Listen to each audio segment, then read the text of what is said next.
Hey, what's up, Coin Fam?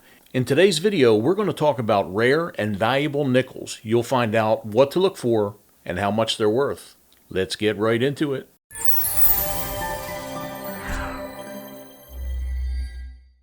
This is a 1977 aluminum nickel. The U.S. Mint does produce coins for other countries or territories at times. This nickel was struck on a planchet for 1 centimo from the Philippines. It was graded Proof 65 Deep Cameo and brought in almost $4,500. The strike on this nickel is off-center so much it almost missed the nickel completely. In fact, the strike is off so much you can't even see the date on this nickel. This Jefferson nickel was graded Mint State 65 and the coin was also double struck. This nickel sold at auction for $51. This is a 1961 proof nickel. You can tell right away it was struck off center. This one is off center about 30%. Because of the direction of the off center strike, you can still see the date on this coin. This nickel brought in over $3,700. Here's a newer nickel. This one is from 2005 and it was minted in Denver.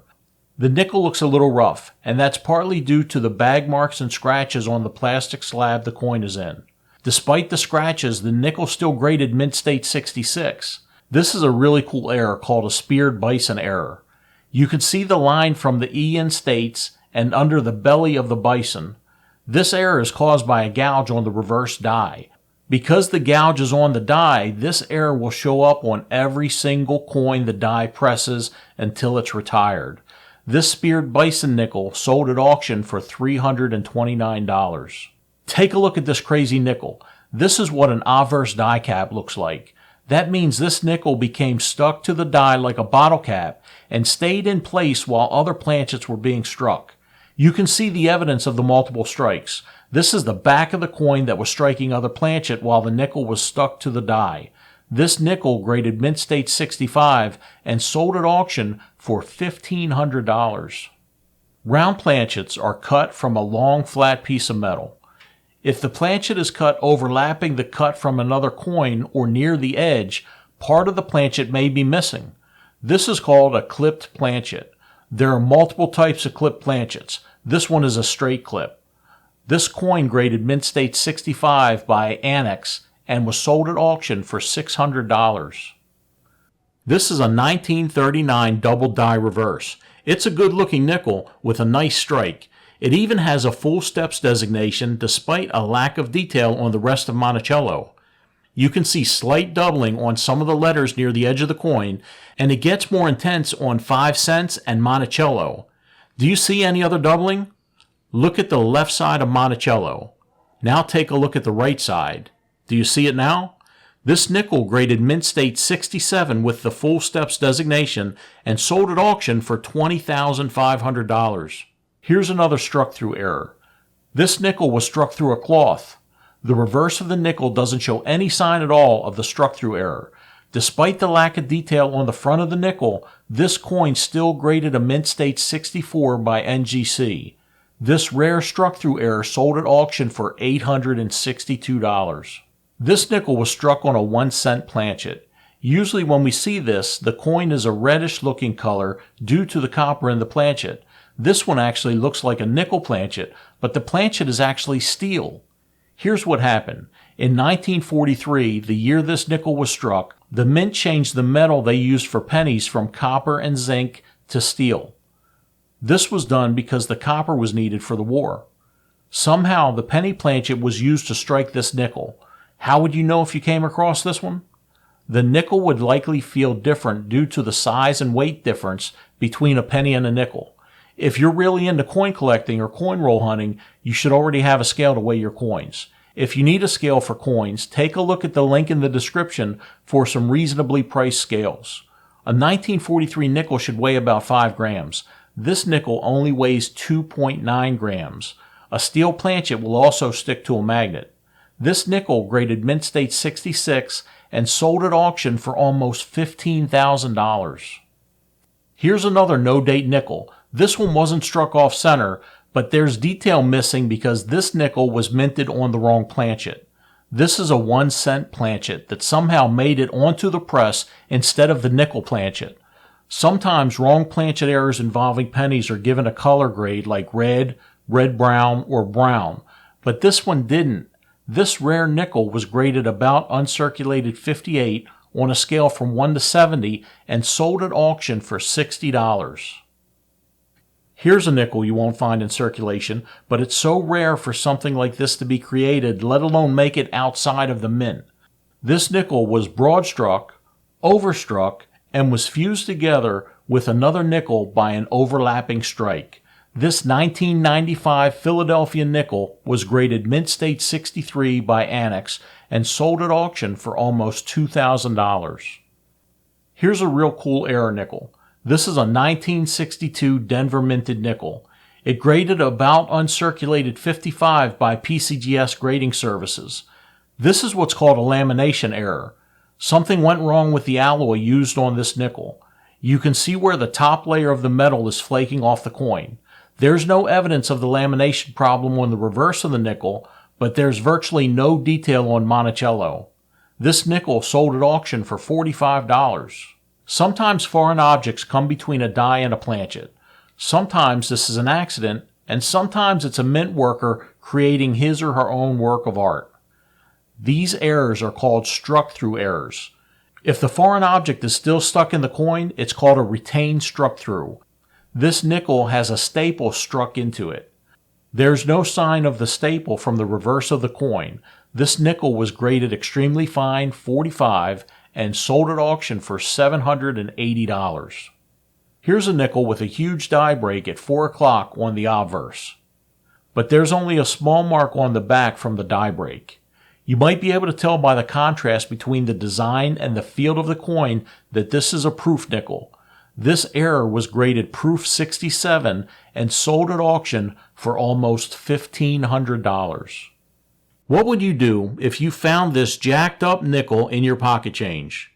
The first thing I would do is to take a good look at it and try to figure out if the poor strike and the design flaws had to do with a mint error, like a struck-through error, or if it was post-mint damage. Then I'd take a look at the back of the coin. Wait a minute, is that right? Yep. The front and the back are the same. This must be a novelty coin, right? Not so fast. I would weigh the nickel to see if the weight matches a nickel weight. If the weight is correct, it's time to take this nickel to a trusted coin dealer for their opinion. This is an actual nickel from the Philadelphia Mint in the year 2000. This nickel was struck with 2 obverse dies.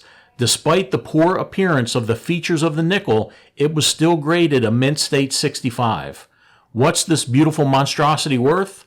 This incredibly rare nickel sold at auction for over $20,000. Here's a 1968 Jefferson nickel that was minted in San Francisco. This nickel was double struck after it rotated in the collar. Most of the detail is gone because of the additional strike. The back of the nickel shows Monticello forming a cross. Like the X on a treasure map, this nickel was cashed in for over $2,200. This is a 1965 silver nickel. It was struck on a 90% silver dime planchet. We'll never know how this dime planchet made it onto the coin press during nickel production. You can see where the thinner dime planchet ran out of room for the larger nickel at the top and left side of the coin.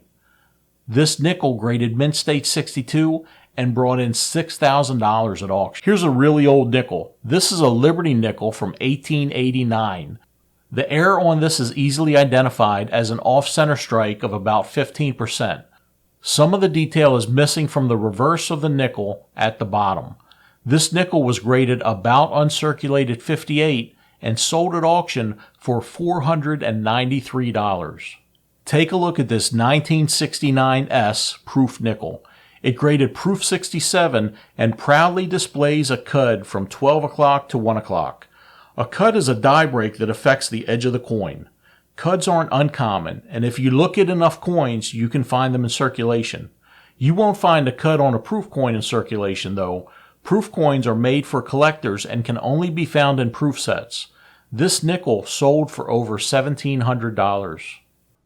We just looked at a DDO. Now let's take a look at a DDR.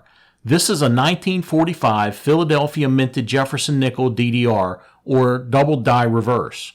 You can see some of the doubling on the word states of at the bottom of the nickel. The doubling is a little more obvious on the words 5 cents, and it really stands out on the last half of the word Monticello. Although the steps here are looking a little rough, this nickel was still given a full step designation. It graded mint state 66 on a scale from 1 to 70, and this nickel sold at auction for over $14,000. Take a look at this beauty right here. This is a 1949 Jefferson nickel. It graded mint state 67 on a scale from 1 to 70, and it has the full steps designation. What makes this nickel very rare is that it has a repunched mint mark. The original mint mark was an S from the San Francisco Mint, but was later changed to a D for the Denver Mint. Take a look at the tail side of this nickel. You really should have a loupe or a magnifier to see more clearly. They did a pretty good job at covering the mint mark, but you can still make out part of the S north and west of the D. This nickel sold for almost $33,000 at auction. This is a really cool error nickel. It's really called a variety instead of an error because the error was made on the die when it was being created. This is the 1943 Philadelphia minted Jefferson nickel. This is called a DDO, which stands for a doubled die on the obverse or head side of the nickel. As I mentioned earlier, this die variety is created when the hub and the die being created are rotated between pressings. This causes some of the features of the design to be doubled.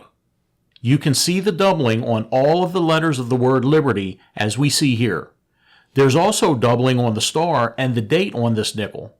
But that's not the whole reason this nickel is worth so much. One of the considerations for valuing a nickel is the quality of the strike of the stairs of Monticello. In order for the nickel to have full steps, you have to have 5 crisp unbroken lines for the stairs on Monticello. You can see the FS or full step designation right after the mint state 67 grade. This shiny 5-cent piece sold at auction for over $11,000. Any guesses as to what happened to this nickel right here? Let's flip it over and see what's on the other side. This nickel actually has 4 sides. I don't know what happened that caused the planchet to split in half, but that's what happened here. The front or obverse and the reverse are both intact. So we know that the planchet was together when the coin was struck. This 2-piece nickel sold at auction for $322.